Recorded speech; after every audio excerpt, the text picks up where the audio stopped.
Diganti nama dari Government Office menjadi Sultan Abdul Samad Building yang diambil dari nama Sultan Selangor keempat yang saat itu menjabat ketika bangunan ini berlangsung.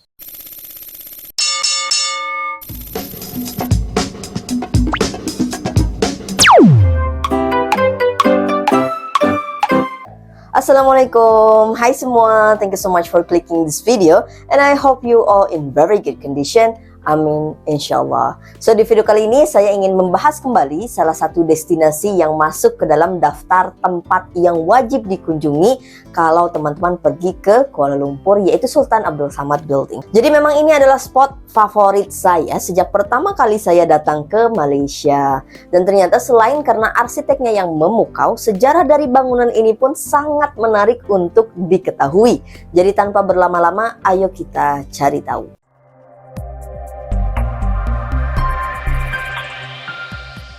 Sultan Abdul Samad Building atau dalam bahasa Melayunya bangunan Sultan Abdul Samad ini berlokasi di Jalan Raja, Kuala Lumpur, tepat di seberang Dataran Merdeka dan di belakangnya terdapat pertemuan dua sungai yaitu Sungai Klang dan Sungai Gombak.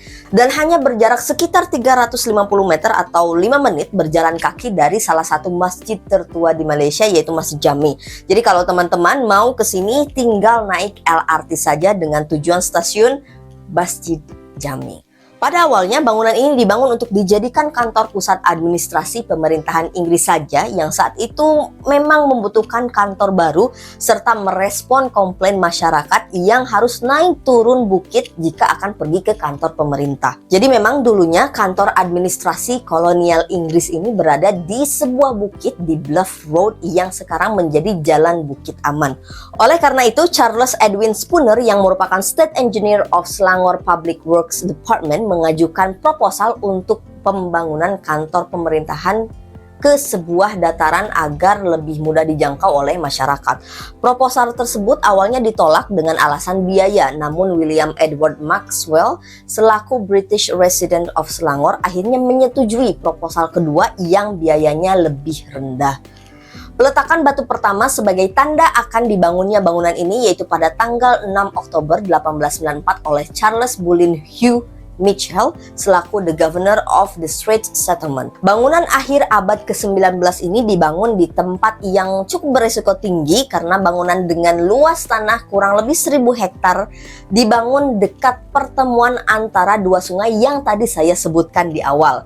Karena memang dulu pertemuan dua sungai ini tidak sekokoh ketika kita lihat sekarang ini ya. Bangunan ini pun selesai pada tahun 1897 dan diresmikan oleh Sir Frank Swettenham selaku General Resident saat itu, tepatnya pada tanggal 4 April 1897. Nah, ingatkan teman-teman, tujuan utama awalnya dibangun bangunan ini yaitu sebagai kantor pusat administrasi pemerintahan Inggris. Namun setelah bangunan ini siap, bukan hanya kantor administrasi pemerintahan Inggris yang tadi berada di bukit saja yang pindah ke sini, tetapi kantor pemerintahan lain seperti Pengadilan Tinggi, Mahkamah Agung itu pindah ke sini, termasuk ibu kota Selangor yang tadinya berada di Klang pindah ke Kuala Lumpur dan memang ini disetujui oleh Sultan Abdul Samad yang saat itu merupakan Sultan Selangor yang sedang menjabat.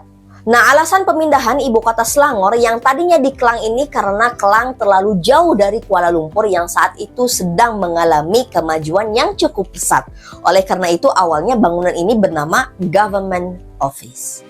Beberapa tahun setelah kemerdekaan Malaysia, pada tahun 1974, seluruh kantor pemerintahan negeri Selangor dipindahkan ke Shah Alam. Dan sejak saat itu, tepatnya 1 Februari 1974, Kuala Lumpur menjadi wilayah persekutuan dan tidak lagi berada di bawah negeri Selangor, sehingga pusat pemerintahan Kuala Lumpur berpindah ke Damansara, sebelum akhirnya pindah lagi ke Putrajaya di awal tahun 2000-an. Desain dari Sultan Abdul Samad Building melibatkan beberapa arsitek, yang pertama yaitu Arthur Charles Alfred Norman atau yang lebih dikenal dengan nama AC Norman, ditemani dengan asistennya yaitu Regent Alfred John Bidwell, merancang desain awal bangunan ini dengan gaya Renaissance. Namun ditolak oleh Spooner karena dianggap kurang cocok dengan lingkungan tropis dan juga budaya Malaysia. Ditambah salah satu karakteristik dari gaya Renaissance yaitu kesimetrisannya. Sedangkan denah yang didesain oleh AC Norman ini asimetris dengan bentuk denah berhuruf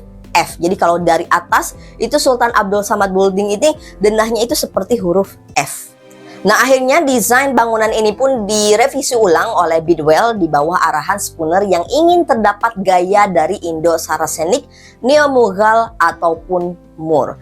Jadi Spooner sendiri terinspirasi dari bangunan-bangunan yang ia lihat ketika sedang bertugas di Ceylon atau yang sekarang menjadi negara Sri Lanka. Namun di tengah jalan, yaitu tahun 1895, Bidwell dipindah tugaskan ke Singapura dan perannya digantikan oleh Arthur Benison Hobart yang kemudian menjadi salah satu arsitek terkemuka di Malaysia saat itu.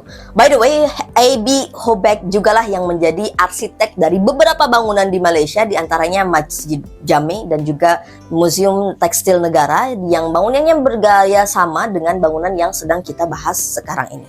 Sultan Abdul Samad Building memiliki 2 lantai dan dibangun dengan menggunakan sekitar 4 juta batu bata merah dan memiliki 3 buah menara. Terdapat menara jam di tengah-tengah 2 menara lainnya, di mana kedua menara di sampingnya lebih rendah dan memiliki tangga spiral menuju ke lantai kedua.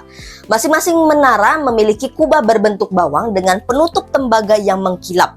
Yang paling eye-catching alias yang paling menarik perhatian tentunya si menara jamnya ini ya, yang tingginya sekitar 41,2 meter yang terinspirasi dari Big Ben yang ada di London, tetapi dengan gaya Indo-Saracenic. Sedangkan 2 menara lainnya terinspirasi oleh University of Allahabad di India yang saat itu masih bernama Muir Central College. Berat dari jam dan juga loncengnya mencapai 1 ton dan jam menaranya sendiri ditangani oleh Gillett and Johnston Limited of Croydon yang memang spesialis pembuat bel dan jam yang menangani banyak sekali jam menara lainnya. Jadi mungkin ada beberapa yang masih bertanya-tanya gaya arsitektur yang dipakai di bangunan ini apa? Jawabannya ya gabungan antara Eropa dan India.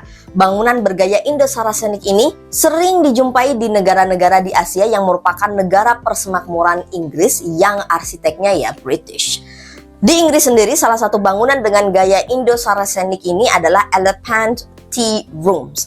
Dan gaya dari Moorish Architecture sendiri merupakan gaya arsitektur Islam. Moor sendiri berasal dari sejarah Eropa Barat untuk menyebut penduduk muslim, dan bangunan-bangunan Moorish Architecture sendiri mudah ditemui di dunia Islam Barat seperti Aljazair, Tunisia, termasuk Maroko, dan bisa juga dijumpai di Spanyol. Jadi kalau dalam pandangan saya, Spooner ini ingin menggambarkan bahwa Sultan Abdul Samad Building ini merupakan sejarah yang sangat melekat dengan Malaysia, yang merupakan salah satu negara persemakmuran Inggris yang sangat Islami. Oh, by the way, untuk teman-teman yang nantinya akan ke Malaysia dan singgah di Putrajaya, jangan lupa sempatkan berkunjung ke Astaka Morocco. Tak jauh dari Masjid Putra. Di Astaka Morocco ini teman-teman sudah bisa menikmati Moorish Architecture seperti di Maroko. Saya share sedikit ya dokumentasi pribadi ketika saya di Astaka Morocco. Ada beberapa momen bersejarah yang terjadi yang berkaitan dengan Sultan Abdul Samad Building yang sayang untuk tidak saya bagikan kepada teman-teman semua. Terutama kepada orang Indonesia yang menjadi turis saat berada di Malaysia. Kenapa? Ya biar tahu juga kenapa bangunan ini saya masukkan ke dalam list tempat yang wajib dikunjungi di Kuala Lumpur. Dan memang bukan cuma cantik dari berbagai sisi untuk menjadi spot foto, tapi bangunan ini memang sangat bersejarah bagi Malaysia. Oke, kita mulai dari yang pertama, yaitu pada tahun 1897, tepatnya tanggal 20 Juni, untuk pertama kalinya menara jam berdentang bertepatan dengan perayaan Diamond Jubilee of Queen Victoria. Jadi karena saat itu Malaysia berada di bawah koloni Inggris, otomatis akan ikut merayakan perayaan ini. Jangankan the Commonwealth atau di negara persemakmuran Inggris, di Indonesia saja kadang suka muncul beritanya. Untuk yang belum tahu apa itu perayaan Jubilee, saya beritahu sekilas ya. Jadi istilah Jubilee ini digunakan dalam istilah monarki untuk memperingati berapa lama seorang raja atau ratu sedang bertahta. Hampir sama juga seperti anniversary, cuma kalau anniversary kan tahunan ya. Nah, kalau Jubilee ini pada tahun ke-25 atau disebut dengan Silver Jubilee. Tahun ke-40 Ruby Jubilee, tahun ke-50 Golden Jubilee, tahun 60 Diamond Jubilee, tahun ke-65 Sapphire Jubilee, dan tahun ke-70 yaitu Platinum Jubilee. Nah, kenapa sampai tahun ke-70 saja? Ya logikanya karena raja dan ratu pun manusia biasa. Jika mereka sudah bertahta selama 70 tahun, umurnya tidak mungkin 70 tahun juga kan.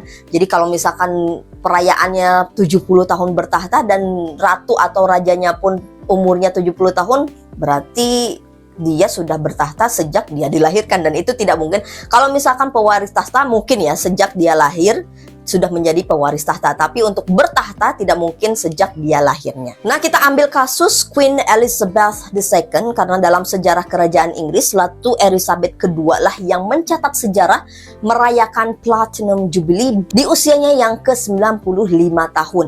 Beliau meninggal di usianya yang ke-96 tahun, sekitar 1 tahun setelah perayaan Platinum Jubilee-nya. Nah, ketika Diamond Jubilee Ratu Victoria pun adalah perayaan Diamond Jubilee pertama untuk kerajaan Inggris. So it must be very great event.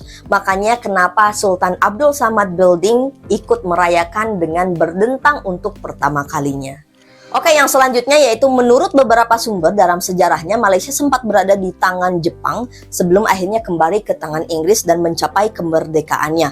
Nah, pada tahun 1941, jam yang berada di Sultan Abdul Samad Building ini rusak untuk pertama kali karena serangan udara yang dilakukan oleh tentara Jepang. Kemudian pada tahun 1957, Sultan Abdul Samad Building ini menjadi saksi atas penurunan bendera Union Jack dan digantikan dengan jalur gemilang tepatnya pada 30 Agustus 1957 bertempat di Padang yang sekarang dikenal dengan nama Dataran Merdeka atau Merdeka Square.